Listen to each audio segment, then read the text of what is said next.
Hi hello friends, ഞാൻ ഇന്ന് സദ്യയിലൊക്കെ വിളമ്പുന്ന ഒരു പൈനാപ്പിൾ പച്ചടിയുടെ റെസിപ്പി ആയിട്ടാണ് വന്നിട്ടുള്ളത്. നിങ്ങൾ ഇതുവരെ എൻ്റെ ചാനൽ സബ്സ്ക്രൈബ് ചെയ്തിട്ടില്ലെങ്കിൽ സബ്സ്ക്രൈബ് ചെയ്യണം, സപ്പോർട്ട് ചെയ്യണം, കൂടെ ബെല്ലൈക്കണും കൂടെ ക്ലിക്ക് ചെയ്യണം കേട്ടോ. ആദ്യം തന്നെ നമുക്ക് പൈനാപ്പിളൊക്കെ ഒന്ന് തൊലി കളഞ്ഞെടുത്ത ശേഷം ഇതുപോലെ ചെറിയ കഷ്ണങ്ങളാക്കി ഒന്ന് അരിഞ്ഞെടുക്കാം.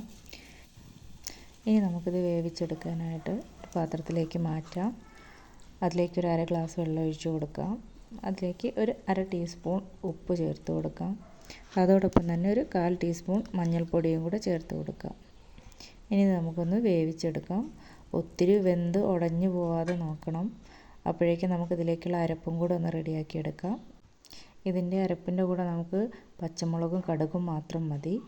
ആദ്യം നമുക്ക് തേങ്ങയൊന്ന് അരച്ചെടുക്കാം. തൈര് ചേർത്തിട്ടാണ് ഞാൻ അരച്ചെടുക്കുന്നത്. കൂടുതൽ വെള്ളത്തിൻ്റെ ആവശ്യമില്ല നമുക്കിതിൽ.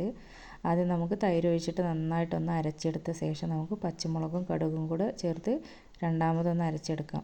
ആദ്യം തന്നെ കടുകും പച്ചമുളകും ഇട്ട് കഴിഞ്ഞാൽ ഒത്തിരി അരഞ്ഞു കഴിഞ്ഞാൽ അതിൻ്റെ ടേസ്റ്റ് മാറും. അപ്പോൾ തേങ്ങ അരച്ചെടുത്ത ശേഷം മാത്രം നമുക്ക് പച്ചമുളകും കടുകും ചേർത്ത് അരച്ചെടുക്കാം. പൈനാപ്പിൾ ഒന്ന് ചെറുതായിട്ട് തിളച്ച് വന്നിട്ടുണ്ട്. നമുക്ക് പൈനാപ്പിൾ അധികം വേവിക്കേണ്ട ആവശ്യമില്ല.